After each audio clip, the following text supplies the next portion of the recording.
Got a question for you. Do you like your hands smelling like pennies?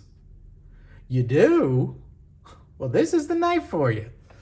I'm kidding. Kinda, not really. This copper scaled Gust really stinks up your hands. It's fun, looks great, good price point. Yep. This is pretty much an overview. I have carried it for about a week. You could say review. I don't know. I'm probably not going to make many other videos breaking this thing down and describing everything about it. Again, it's about 80 bucks, Boker Plus line. I just snagged it when I was ordering another Boker Plus for a friend. And I may or may not have the overview up on this guy.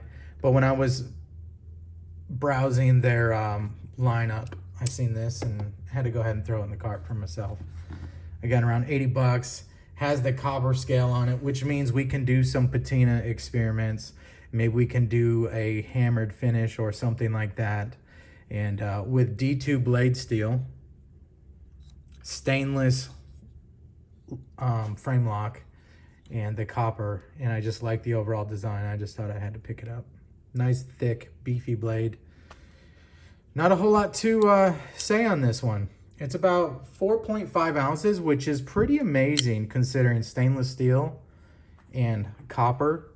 But what they did is they milled out these big pockets on the stainless steel side and then big pockets underneath there on the copper side. So really lightens the knife up. You've got a hollow blow-through construction here with two standoffs. Again, pretty standard frame lock construction. You have bronze phosphor washers. Great action. I mean, it's not drop dead smooth. We could take it apart, tune the washers a little bit. Bronze phosphor washers. Maybe we can see in there, maybe not. They're not the real thick boys that you see in some of the cheaper, more budget-oriented knives. Again, D2 blade, I've been carrying it, been cutting with it. I like the design a lot. You get about a 3-inch blade, and overall it's about 6.5 in overall length. I can get a full hand grip on it, and I just feel really controlled when I'm using it. You got a hollow grind here on that D2 blade. Nice beat up, tumbled finish. This was nice and shiny, but of course copper is going to patina. So you can see some of the purples and blues starting to form after about a week of carrying. You can see great lock up here. Has an outside cutout for the frame lock. You can take that or leave it. I've explained in tons of videos. It just keeps the force traveling straight down. I wouldn't say that this is a hard use knife. It's tiny. I just appreciate it for what it is. It's around $80. If you're okay with the made in China, I do recommend it. One of the other, I don't know, negatives is this huge sharpening notch. Some people may see that as a plus because you can get it sharp all the way to the heel of the blade. Very easy to keep sharp, right? But to me, sometimes if you're cutting like shrink wrap off a pallet, that plastic can get bunched up and caught under this sharpening notch here. I think it's part of Serge's look. A lot of his knives, I believe, I haven't studied his work or anything, but I believe a lot of his knives have this big old sharpening notch there and this cutout here. It was funny because when I was messing with it, it almost seems like this could have been like one of those, not quite a front flipper, but like a side opening something if they were to put some jimping from about here and wrap it up to about back to there. And you could have caught it right there, carried it around.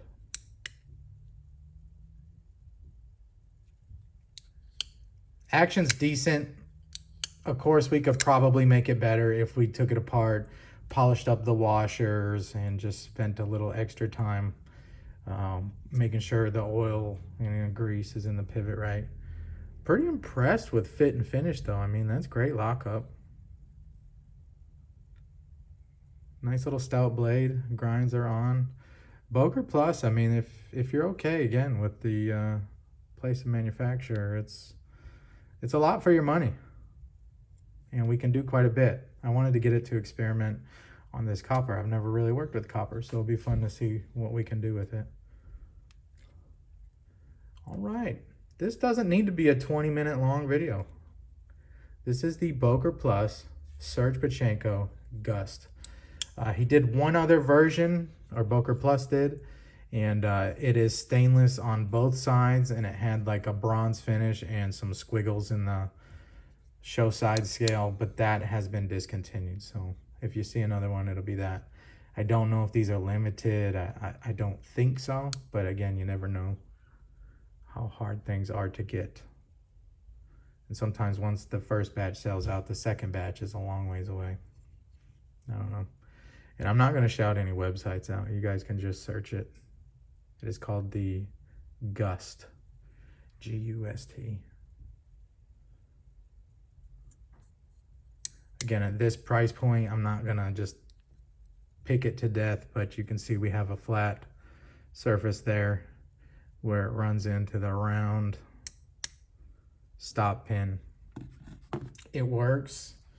It's not quite as good as something, you know, this is very next level, but something like that where it wraps around that pin is just the better way to do it, in my opinion, on the Spartan blades. Spartan Harsey folder. So anyways, that's not this. This to me is more than a novelty. It's a nice tool, fun to carry, but I don't think it's going to be something I'll carry every day for the rest of my life. You know what I mean? But it certainly is a fun little diversion. I'll say that. All right, guys, let me know what you think. See ya.